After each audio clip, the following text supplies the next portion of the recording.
ಇವತ್ತ ನಮ್ಮ ಇಂಡಿ ತಾಲೂಕಿನ ಮಹಾರಾಷ್ಟ್ರದ ಕೊನೆಯ ಹಳ್ಳಿಯಾಗಿರ್ತಕ್ಕಂಥ ಹಿಂಗಣಿ ಗ್ರಾಮಕ್ಕೆ ನಾವೇನು ಮಹಾರಾಷ್ಟ್ರದಲ್ಲಿ ಕರ್ನಾಟಕದಲ್ಲಿ ಅತ್ಯಧಿಕ ಮಳೆಯಾಗಿ ಪ್ರವಾಹ ಹೆಚ್ಚಾಗಿ ಇಲ್ಲಿ ಏನು ಜನ ಕೊಚ್ಕೊಂಡು ಹೋಗ್ಲಕತ್ತಾರ.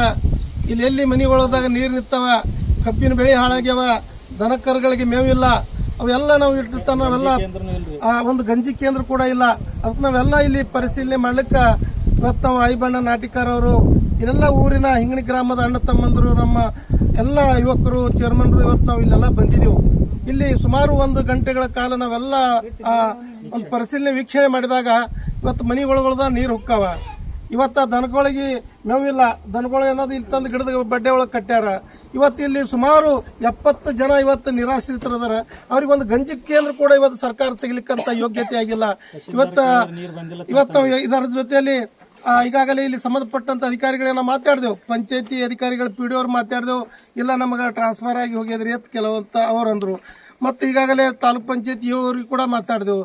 ಸಂಬಂಧಪಟ್ಟಂತ ತಹಸೀಲ್ದಾರ್ ಕೂಡ ನಾವು ಮಾತಾಡಿದೆವು. ಕಡಕ್ಬಾಳ ಅವ್ರಿಗೆ ಮಾತಾಡಿದೆವು. ಮತ್ತು ಭೀಮಾಶಂಕರ್ ಅವ್ರಿಗೆ ತಾಲೂಕ್ ಪಂಚಾಯತಿ ಅವ್ರಿಗೂ ಮಾತಾಡಿದೆವು. ಸಂಬಂಧಪಟ್ಟಂತೆಲ್ಲ ಅಧಿಕಾರಿಗಳು ಕೂಡ ಮಾತಾಡಿದ್ರೆ ಅವ್ರು ಏನು ಹೇಳ್ತಾರ, ಇಲ್ಲಿ ಹಿಂಗಣಿ ಗ್ರಾಮಕ್ಕೆ ನೀರು ಬಂದು ನಮಗೆ ಮಾಹಿತಿನೇ ಇಲ್ಲ ಅಂತ ಹೇಳ್ತಾರ. ದಯವಿಟ್ಟು ನಾನು ಈ ಮೂಲಕ ಹಿಂಗಣಿ ಗ್ರಾಮಸ್ಥರ ಪರವಾಗಿ ನಾನು ಒತ್ತಾಯ ಮಾಡ್ತೀನಿ, ಆಗ್ರಹ ಮಾಡ್ತೇನೆ. ಕೂಡಲೇ ಸಂಬಂಧಪಟ್ಟಂತ ತಂಡಾಧಿಕಾರಿಗಳು ತಾಲೂಕು ಆಡಳಿತ ಏನಾಗ್ಯದ ಇಲ್ಲೆಲ್ಲ ಪರಿಹಾರ ವೀಕ್ಷಣೆ ಮಾಡ್ಲಿಕ್ಕೆ ಅವ್ರಿಗೆ ಧೈರ್ಯ ತುಂಬಲಿಕ್ಕೆ ನೀವೆಲ್ಲ ಧೈರ್ಯ ತುಂಬಬೇಕಾಗಿತ್ತು. ಆಫೀಸರ್ಸ್ ಇಲ್ಲೇ ಇರಬೇಕಾಗಿತ್ತು. ನೀವು ಯಾರು ಇವತ್ತು ಧೈರ್ಯ ತುಂಬತಕ್ಕಂಥ ಶಕ್ತಿ ಮಾಡಿಲ್ಲ. ಇಲ್ಲೆಲ್ಲ ಜನ ನಿರಾಶ್ರಿತರಾಗಿ ಇವತ್ತು ಕಂಗಾಲಾಗಿದ್ದಾರೆ. ನಾನು ಒಂದು ವೇಳೆ ಇದೇ ರೀತಿ ಇವತ್ತು ನಾನು ಮಧ್ಯಾಹ್ನದೊಳಗೆ ಎಲ್ಲ ತಾಲೂಕು ಆಡಳಿತ ಅಧಿಕಾರಿಗಳು ಇಲ್ಲಿ ಬರಲಿಲ್ಲ ಅಂದ್ರೆ ನಾವು ಇವತ್ತು ಸಂಬಂಧಪಟ್ಟಂತ ತಾಲೂಕು ಅಧಿಕಾರಿ ಮುಂದೆ ಉಗ್ರವಾಗಿ ಹೋರಾಟವನ್ನು ಮಾಡಬೇಕಾಗಿ ತಿಳ್ಕೊಂಡು ಹಿಂಗಣಿ ಗ್ರಾಮದ ನಾವಿರ್ತೇವೆ. ನೀವೆಲ್ಲ ಹಿಂಗಣಿ ಗ್ರಾಮದ ಅಣ್ಣ ತಮ್ಮಂದಿರು, ನಾನು ಸೋತಿರ್ಬೋದು, ಸೋತರು ಕೂಡ ನಿಮ್ಮ ಜೊತೆಯಲ್ಲಿ, ಬಡವನಾಗಿದ್ರು ಕೂಡ ನಿಮ್ಮ ಜೊತೆಯಲ್ಲಿ ಇರ್ತೇನೆ, ಕಷ್ಟ ಸುಖದಲ್ಲಿ ಇರ್ತೇನೆ. ನಿಮಗೇನಾದ್ರೂ ನೋವಾದ್ರೂ ಕೂಡ ನನ್ನ ಪ್ರಾಣವನ್ನು ಕೊಟ್ಟು ಕಾಪಾಡ್ತೇನೆ. ನೀವು ಯಾರು ಧೈರ್ಯ ಬಿಡಬೇಕಾಗಿಲ್ಲ, ನೀವು ಪರವಾಗಿರ್ತೇನೆ. ಯಾಕಂದ್ರೆ ಇಲ್ಲೆಲ್ಲ ಪ್ರವಾಹ ಹೆಚ್ಚಾಗಿ ನಾವು ಇವತ್ತು ಮಹಾರಾಷ್ಟ್ರ ಸರ್ಕಾರ ಕೇಳಬೇಕಾಗ್ತದ. ಬ್ಯಾಚ್ಗೊಳಗೆ ನೀರು ಬಿಡ್ರಿ ಅಂತ ಎಷ್ಟೋ ಸ್ಟ್ರೈಕ್ ಮಾಡೋದು ಬಿಡಲ್ಲ. ರಾಜಕಾರಣಿಗಳು ಒತ್ತಾಯ ಮಾಡಿದ್ರು ಇವತ್ತು ನೀರು ಬಿಡೋದಿಲ್ಲ.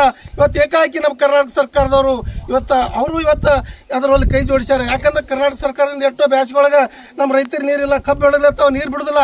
ಈಗ ಮಳೆ ಆಗಾನ ಇವತ್ತು ಹೇಳಾರ್ದು ನೀರು ಬಿಟ್ಟು ನಮ್ಮ ಜನರನ್ನ ಇವತ್ತು ದನಕರಗಳನ್ನ ಇವತ್ತು ಬೀದಿ ಪಾಲು ಮಾಡ್ತಕ್ಕಂಥವ್ರನ್ನ ನಿರಾಶ್ರಿತರಾಗಿ ಇವತ್ತು ಊರನ್ನು ಬಿಟ್ಟು ಹೋಗ್ತಕ್ಕಂಥ ಗತಿ ತಂದಿರತಕ್ಕಂಥ ಮಹಾರಾಷ್ಟ್ರ ಸರ್ಕಾರ, ಕರ್ನಾಟಕ ಸರ್ಕಾರಕ್ಕೆ ನಾನು ಖಂಡಿಸ್ತೇನೆ. ಈ ರೀತಿ ಇವತ್ತು ನಮ್ಮ ಅಮಾಯಕರ ನಮ್ಮ ರೈತರ ಜೊತೆ ಆಟ ಆಡಿಸ್ತಕ್ಕಂಥದ್ದು ಸರಿಯಲ್ಲ. ತಕ್ಷಣ ಇವತ್ತು ಇಲ್ಲಿ ಸಂಬಂಧಪಟ್ಟಂತ ಅಧಿಕಾರಿ 8 ಮನೆಗೆ ಹೋಗ್ಯಾವ. ಸುಮಾರು 70 ಮನೆಗಳು ನೀರು ಹೋಗ್ಯಾವ. ನಾನೆಲ್ಲ ಸ್ವತಃ ನಾನೇ ಇವತ್ತು ತಿರ್ಗಾಡಿನಿ. ಇವತ್ತು ಮೋಟರ್ಗಳು ಹರ್ಕೊಂಡು ಹೋಗ್ಯಾವ. ದನಕರುಗಳು ತಂದು ಇವತ್ತು ಇಲ್ಲಿ ಕಟ್ಟರ ಒಟ್ಟು ಮನೆಗಳದಾಗ ಹೋಗ್ಯಾವ. ಇವತ್ತು ಅಜ್ಜ ಆಗಿರ್ತಕ್ಕಂಥ ಕಾಲು ಮುರ್ಕೊಂಡಿರ್ತಕ್ಕಂಥ ಅಜ್ಜದಲ್ಲಿ ನೋಡಿದ್ರೆ ಇವತ್ತು ಬಹಳ ನೋವು ಅನಿಸ್ತದ. ಅಂತ ಒಂದು ಸಂದರ್ಭದೊಳಗೆ ನಾನು ಹಿಂಗಣಿ ಗ್ರಾಮಸ್ಥರು ಎಲ್ಲ ಧೈರ್ಯದಿಂದಿರಿ, ನಾವು ನಿಮ್ಮ ಜೊತೆಯಲ್ಲಿ ಕೈ ಜೋಡಿಸ್ತೇವೆ. ಒಂದು ವೇಳೆ ಸರ್ಕಾರ ಪರಿಹಾರ ಕೊಡದೇ ಇದ್ರೆ ನಮ್ಮ ಮುಂದಿನ ದಿನಮಾನಗಳಲ್ಲಿ ನಾವು ಉಗ್ರ ಹೋರಾಟವನ್ನು ಮಾಡಬೇಕಾಗ್ತದೆ. ಮತ್ತು ಇನ್ನೊಂದು ನಾನು ವಿಶೇಷವಾಗಿ ಹೇಳ್ತೀನಿ, ಇವತ್ತು 2018 ಇವತ್ತೇನು ಮತ್ತೆ ಭೀಮಾ ನದಿ ನೀರು ಬಿಟ್ಟರು, 2020 ಬಿಟ್ಟರು, 2020 ಅದೇ ರೀತಿ ಕೂಡ ನಾವು ಪ್ರವಾಹದಾಕರು ಕೂಡ ನಾವು ಇಲ್ಲೆಲ್ಲ ಬಂದಿದ್ದೆವು. ಅಲ್ಲಿ ಪದೇ ಈ ರೀತಿ ನಮ್ಮ ಹೊಳೆ ದಂಡೆ ಇರ್ತಕ್ಕಂಥ ರೈತರನ್ನ, ನಮ್ಮ ಅಣ್ಣ ತಮ್ಮಂದರನ್ನ ಇವತ್ತು ತೊಂದರೆ ಕೊಡ್ತಕ್ಕಂಥದ್ದಲ್ಲ. ಅದಕ್ಕೆ ನಾವು ಶಾಶ್ವತವಾಗಿರ್ತಕ್ಕಂಥ ಪರಿಹಾರವನ್ನು ಕೊಡಬೇಕು. ಸರ್ಕಾರ ಶಾಶ್ವತವಾಗಿರ್ತಕ್ಕಂಥ ಪರಿಹಾರ ಭೀಮಾ ತೀರದ 15 ಹಳ್ಳಿಗಳಿಗೆ ಇವತ್ತು ಪರಿಹಾರವನ್ನು ಘೋಷಣೆ ಮಾಡಬೇಕಂತ ತಿಳ್ಕೊಂಡು ನಾನು ಒತ್ತಾಯ ಮಾಡ್ತೇನೆ. ಯಾಕಂದ್ರೆ ಇಲ್ಲೆಲ್ಲ ನೋಡ್ಬೋದು, ನಮ್ಮ ತಾಲೂಕಿನಲ್ಲಿ ಇವತ್ತು ಇಷ್ಟೆಲ್ಲ ರಸ್ತೆಗಳು ಸಂಪೂರ್ಣ ಕೆಟ್ಟವ. ಇಲ್ಲಿ ಹಳೆ ಹಿಂಗಣಿ ಒಳಗೆ ನಿರಂತರವಾಗಿರ್ತಕ್ಕಂಥ ಕರೆಂಟ್ ಇಲ್ಲ, ನಿರಂತರ ಜ್ಯೋತಿ ಕೊಡಬೇಕು. ಸುಮಾರು 100 ಕುಟುಂಬಗಳದಾವ, ದೊಡ್ಡ ದೇವಸ್ಥಾನಗಳದಾವ. ಇಲ್ಲೆಲ್ಲ ಹೊಳೆ ದಂಡೆದ ಹಾವು ಚೇಳುಗಳು ಬರ್ತಾವ. ಇವತ್ತು ಸತ್ರ ಯಾರು ಹೊಣೆ ಹಾಕ್ತಾರ? ಸರ್ಕಾರ ಹೊಣೆ ಹಾಕ್ಬೇಕಾಗಿ ತಿಳ್ಕೊಂಡು ನಾನು ಖಂಡಿಸ್ತೇನೆ. ಅದಕ್ಕಾಗಿ ನಾನು ಹಿಂಗಣಿ ಗ್ರಾಮದ ಪರವಾಗಿ ಕೂಡಲೇ ಇಲ್ಲಿ ಒತ್ತಾಯ ಮಾಡ್ತೇನೆ. ಇಲ್ಲಿ ಶಾಶ್ವತವಾಗಿರ್ತಕ್ಕಂಥ ಭೀಮಾ ನದಿಗೆ ಪರಿಹಾರವನ್ನು ನಮ್ಮ ರೈತರಿಗೆ ಕೊಡಬೇಕು. ಮತ್ತು ಇಲ್ಲಿ ಕರೆಂಟ್ ಇಲ್ಲ, ನಿರಂತರ ಜ್ಯೋತಿ ಕರೆಂಟ್ ಕೊಡಬೇಕು. ಎಟ್ಟೆಟ್ಟು ಹಾಳಾಗ್ಯಾವ ಜಮೀನುಗಳಿಗೆ ಸರ್ವೆ ಮಾಡಿ ಅವರಿಗೆ ತಕ್ಷಣ ಪರಿಹಾರ ಘೋಷಣೆ ಮಾಡಬೇಕು ತಿಳ್ಕೊಂಡು ನಾನು ಹಿಂಗಣಿ ಗ್ರಾಮದ ಅಣ್ಣ ತಮ್ಮಂದಿರ ಪರವಾಗಿ, ಯುವಕರ ಪರವಾಗಿ ನಾನು ಆಗ್ರಹವನ್ನು ಮಾಡ್ತೇನೆ, ಒತ್ತಾಯ ಕೂಡ ಮಾಡ್ತಾ ಇದ್ದೇನೆ.